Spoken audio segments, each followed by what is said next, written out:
Is it true that Prince Charles ever genuinely loved Princess Diana?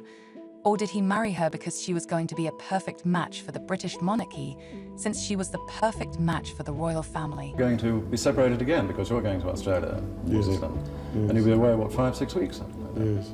What are you going to do in the meantime? Oh, don't worry, Ash, we're very busy. Not back to the nursery and not back to flat sharing, presumably. No. You've moved to your accommodation. I'll be moving all over the place, I just think. Try and keep away from us. Possibly, In yes. my opinion, Prince Charles meant to love, honor, and do right by Princess Diana by showing her love, honor, and respect. While he thought she was refreshing and amusing when they met, he was 32 and she was 19, but he also got to know her a few years earlier when he dated Diana's sister, Sarah.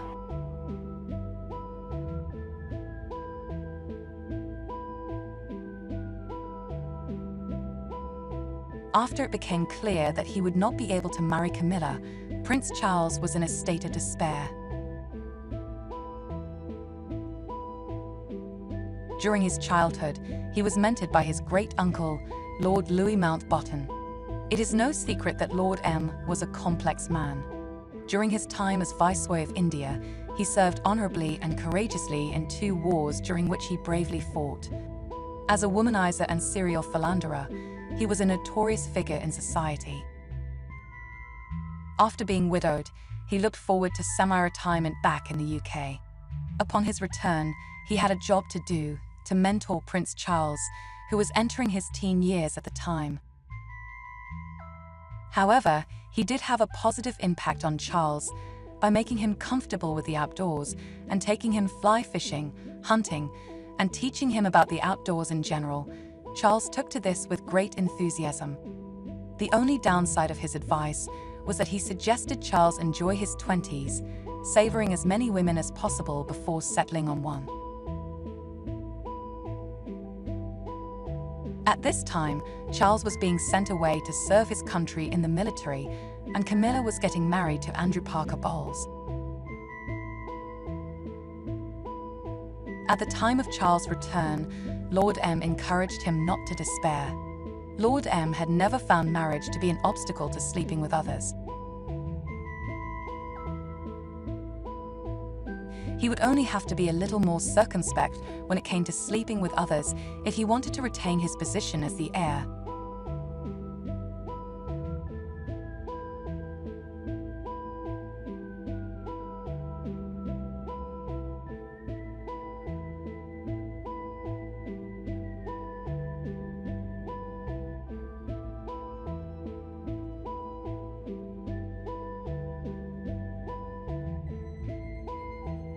Get married to an unexperienced young woman who will not complain when Charles goes out on long fly fishing trips or on a road trip to Gloucester to see Camilla, and who will remain oblivious to Charles' long shopping trips, trips to travel, and royal life.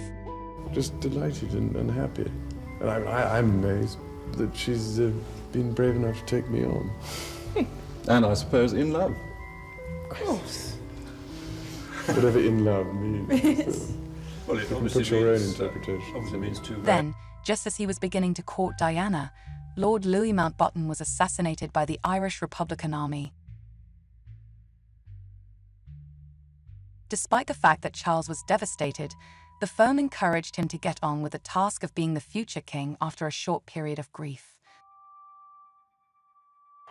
As a result, Charles moved forward with perhaps the perfect heir, spare and royal duty partner for his family. There is hardly a family more noble without being a royal family than the Spencers. Besides being young and charming, Diana was also willing to take the extra mile. There was an air of shyness and circumspection about her.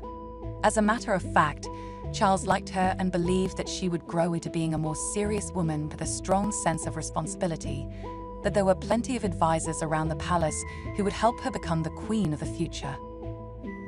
When I started my public life 12 years ago, I understood the media might be interested in what I did. I realized then their attention would inevitably focus on both our private and public lives. As far as we know, No one expected Diana to be able to demand respect, expect monogamy from her husband, and need attention and demonstrations that she is worth it. Unsure of how to respond, everyone found it as Charles and Diana's relationship plunged off the edge as the world watched on. But I was not aware of how overwhelming. As soon as Harry was born and duty was done, Charles and Diana hoped they'd be able to settle into a royal duty partnership. But Diana's high emotions drove him nuts, as he had never had to deal with the emotions of anyone else before. After he withdrew further, Diana's panic reactions from her own childhood neglect escalated, and the big mess in the press ensued.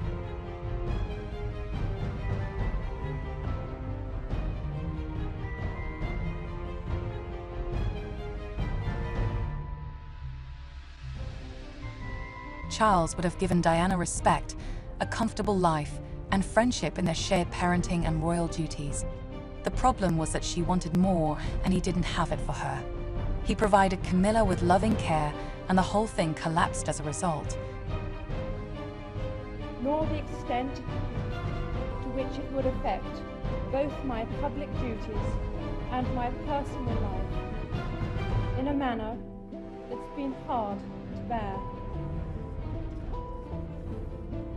At the end of this year, when I've completed my diary of official engagements, I will be reducing the extent of the public life I've led so far.